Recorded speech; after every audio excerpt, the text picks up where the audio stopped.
This is a full breakdown of the Black Ops 6 beta and everything we learned from it.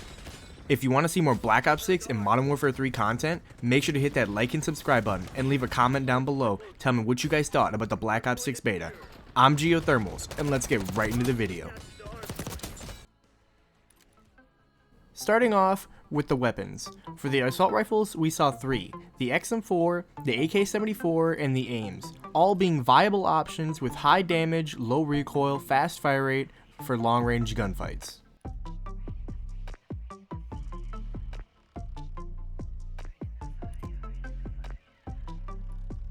Then the SMGs. We have the C9, which is a super fast TTK at close to mid-range, the Jackal PDW, which was broken in the first weekend and got a nerf going into the second weekend and is still very viable, and the slow fire rate SMG, the Tonto.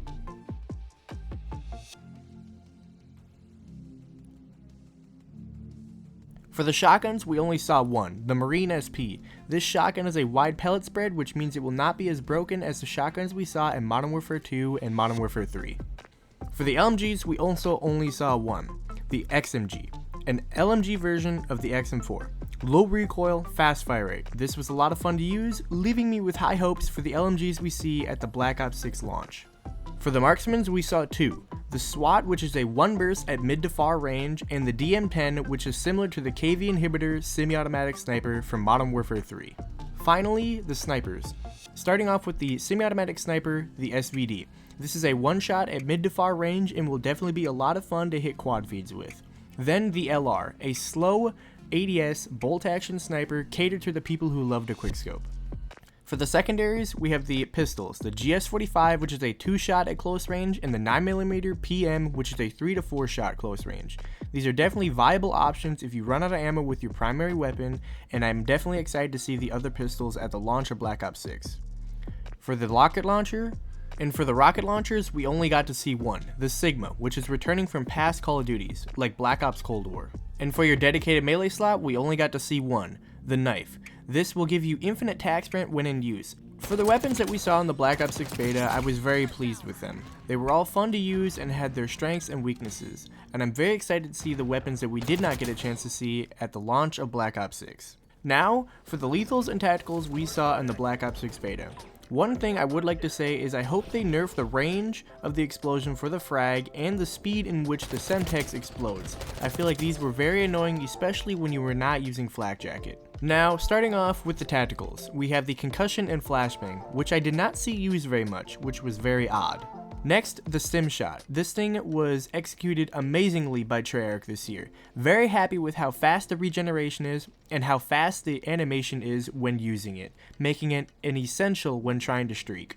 And finally, we have the prox alarm and decoy, which I did not see used at all, which means I do not have much information on them, but I am assuming that they work like past iterations. For the lethals, we're starting off with the frag, which again, I'm hoping its radius does get a little bit of a nerf, and then we have the Semtex, which I'm hoping the speed in which this thing explodes also gets a nerf. Next, we have the thermo grenade, which is exactly like the thermobaric grenade we saw in Modern Warfare 3. Now for the blast trap, which I did not use, but from the gameplay trailer looks like an impact grenade. And finally, we have the combat axe, which is a returning lethal, the Tomahawk from the past Black Ops games. I'm happy with the amounts of lethals and tacticals we got in the beta, and I'm hoping there is not many more that we get on the launch of Black Ops 6 to prevent a lethal and tactical spam game like we saw in Modern Warfare 3. For the field upgrades, we only saw a few in the Black Ops 6 beta, and the ones we saw starting off with the Assault Pack, which is similar or exactly like the munitions box from MW2 and MW3. Then we have the Trophy System, which is returning. Next, we have Neurogas, which is an interesting field upgrade. This is a trap that triggers when an enemy is nearby and makes them hallucinate seeing enemy players that are not there on the minimap and changing the color of their screen. Next, we have the Acoustic Amp, which increases the footstep sound of enemies. And finally, the Sleeper Agent field upgrade. This is definitely controversial and will make for some very interesting plays, allowing you to appear as a friendly to the enemy team. As long as you're killing, this field upgrade can actually be infinite. I'm very happy with what they're doing with the field upgrades, bringing back classics and being innovative like the Neurogas and the Sleeper Agent. The Neurogas being a very interesting field upgrade, but the Sleeper Agent being a little too outlandish, and I'm actually worried more about that thing being broken than actually fun to use. For the perks, there are simply too many for me to go in depth into, and this video would be longer than I would like it to be. Instead, I am going to skim over the categories. Starting with the Enforcer. We have Assassin, Gunho, Double Time, Dexterity, which is a perk you will definitely want to use, Bankroll, Bruiser, and Scavenger. For Recon, we have Engineer, Vigilance, Ghost, which will be very important this year, Tracker, Cold-Blooded, Forward Intel, and Ninja. And finally, for Strategist, we have Quartermaster, Flak Jacket, Dispatcher, Guardian, Fast Hands, Tac Mask, and Gearhead. I am very happy that there are 18 perks at the launch of Black Ops 6, allowing for crazy customization and unique setups for each person to fit their playstyle. But personally, I would like to see the perk limit upped to 5, allowing me to run Flak Jacket and Ghost, which are very important this year, but also being able to take advantage of the new specialty perks this year, which are definitely fun and interesting, and again, I want to take advantage of them. Speaking of specialty perks, again, they are new this year and can be earned by equipping 3 perks from a single category. The categories being Enforcer, which are the red perks, Recon, which are the blue perks, and Strategist, which are the green perks. For equipping 3 of the Enforcer perks, you unlock the Enforcer specialty, which is killing enemies grants a temporary buff to movement speed and health regen. For equipping 3 Recon perks, you get the Recon specialty, which allows you to see enemies through walls shortly after respawn. You also get High Alert, and you leave no death skulls when you kill enemies. And for equipping 3 Strategist perks, you get the Strategist specialty, which is earn a score bonus for objectives in destroying enemy content, you can see enemy content through walls, and deploy equipment and field upgrades faster. The specialty perk system was a great addition to the game, and I am very excited to use it this year and see what kind of crazy combos with perks I can make. The wildcard system is also returning in this game. We only got to see 3 in the beta, and I am sure there will be more at the launch of Black Ops 6. These 3 being Overkill, allowing you to equip another primary, Gunfighter, allowing you to equip 3 more attachments, and Perk Greed, allowing you to equip 1 more perk. In the beta, we got to see 8 Scorestreaks, the first one being Scout Pulse. This is a personal UAV. Then we have the RCXD, which I'm happy is returning, and I'm very excited to be using again. I do really love the design of this one. Then the UAV, and then the counter UAV, which I am personally not happy with how easy the counter UAV this year is to shoot down with how loud it is, and it does not last as long as I would like it to. Then we also have the Watchdog Helo, which is a watered-down version of the Overwatch Helo and the VTOL from Modern Warfare 2 and Modern Warfare 3. If you have any cover near you, this thing is very easy to dodge, and for some reason takes 2 to 3 bursts just to kill one person. Then the Hellstorm, which is returning from past Black Ops games. It is basically an upgraded cruise missile, and I absolutely love the Hellstorm. Then the Interceptors, which is returning from Cold War. They were called Air Patrol. These are basically a group of planes that will shoot down any active air score streaks in the game. Then the Chopper Gunner, which was made much more skill-based, as the explosive rounds, when they would impact the ground, no longer exist, as they are just purely a bullet, and you will have to actually lead your shot in order to hit your target, and it also does take a few more shots to even kill the person you're trying to hit.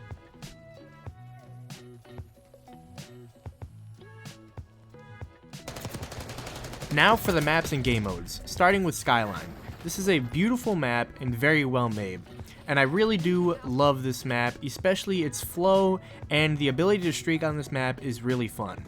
The Easter eggs on it are also really cool, from the security lockdown to the small path you can take with the RCXD to get to the other side of the map. I will say though that this map is very player based. Your fun aspect on this map is very much determined on what the enemy team plays. If they play too much objective, if they play too little objective, if they're too aggressive, or if they camp too much. Again, it is very, very player based on whether or not you're going to have fun on this map. The next map is Scud. This map I am not a fan of as it encourages camping too much, from all the head glitches and all the dark corners that you can camp in. Especially that middle head glitch on the satellite. It does not encourage people to run through the map as it is so hard to kill the people sitting on that head glitch. The next map is Babylon, which I am not a fan of. It is very similar to Stash House and Shipment from the past two Modern Warfare games, and if you enjoy those maps, I definitely believe you will enjoy this map. I do not like it as the spawns I believe are absolutely horrible, and it encourages that 1.0 KD, which I do not like. Going in, getting a kill, and immediately dying after. You can streak on this map, I have seen it done. You can have fun on this map, especially if the spawns are in your favor and if you have a team that you're playing with that knows how to run them. But I again just do not like the map because I have not experienced it that way yet. Next we have Derelict, which I am a big fan of as it was the map that I ended up dropping my nuke on. I found the spawns easy to run and they were very consistent. It was either spawn on one side of the map or the other, and you couldn't really spawn trap on here. The nice thing as well is that I believe it has really good flow and the hard points are really nice, besides one of them which I believe is right in that cliff canyon section. I'm not a big fan of it, but besides that I do believe this map has a good balance of head glitches, good spawns, fast pace, and nice lanes. The one map I was not able to capture footage of was Rewind, and I do not like that map, I will say. It gives me Miami vibes. The middle lane in the store is not amazing as there are too many nooks and crannies for people to camp in. And the two outside lanes in the open streets and the back street, personally I believe to be way too open and have way too many small mounting spots that you can sit on and camp with the sniper. Again, it gives me Miami vibes from Cold War, and that map was absolutely horrendous. Over the two Black Ops 6 beta weekends, I did not play any of the face-off or gunfight maps, those being Gala, Strikeout, and Pit. Those maps definitely look fast-paced, and if you do like Stash House, Shipment, Meat, or Babylon, I definitely would say you would enjoy those maps then. Finally, for the game modes. There isn't much to talk about as Domination, Hardpoint, and TDM have been in past CODs, and they've been in COD for a long time. But I will say Kill Order, which is a variant of VIP or Protect the President, I am not a big fan of. I do not like the fact that there's armor on the HVT and that they have a permanent advanced UAV. I find it really hard to kill the HVT, especially when they're camping on certain maps like Derelict, Skyline, and Rewind. The HVT seems to only camp and it is definitely not a fun experience. So I think there should be some small changes to that mode to increase the movement of the HVT and decrease the amount of camping that occurs in that mode. Alright, that's everything I have for you guys on the Black Ops 6 beta breakdown. I hope I got everything in there that you guys wanted to know and that you guys actually enjoyed playing the Black Ops 6 beta yourself. I know I did. It was a lot of fun. I have about 40 hours on the beta and it was absolutely amazing. Omni movement feels great and it really does feel like a good year to be a Call of Duty player and a Call of Duty fan. And I hope you guys enjoyed this video and I hope you found it helpful. If you did, make sure to hit that like and subscribe button. Leave a comment down below telling me what you guys thought about the Black Ops 6 beta. And I'll see you in the next one. I'm Geothermals. Peace.